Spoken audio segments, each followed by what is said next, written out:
life isn't retrospective. So this is an idea that came to me because I realized we mostly imagine life as you start with your results and you look back into the past and you can say, oh, I did this thing or that thing, right? That led to growth. I got this physique because I did this gym routine. And that's how we think life works. We don't notice the subtle distinction, right? Which is that life isn't retrospective.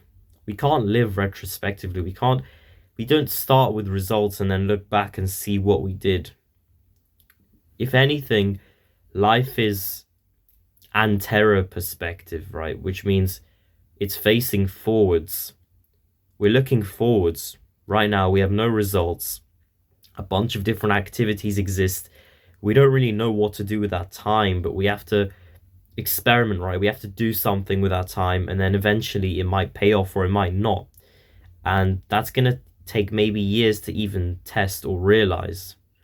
And so, we don't know for sure what to do. And so, a lot of people, we look back into the past and we think, oh, it was obvious that this thing led to the most growth and everyone should do this one thing, but it's not that simple, right? The truth is that if we individually look into the future, we don't know what's going to get us to our goals.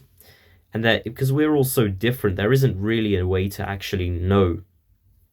And so what we need to actually do is to test things out and to try things and do things, discipline ourselves to stick with an activity for a while, and then maybe we'll discover it was useless, but that was all part of the process of growing.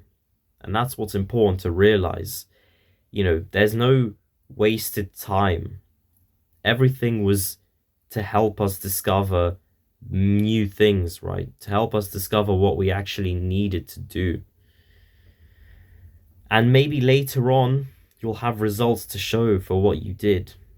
And then in the future, when you have your results after this work that you've done, you might be tempted to look back and say, oh, of course, it was this thing or that thing. But in this moment, how could you have known that was a possibility?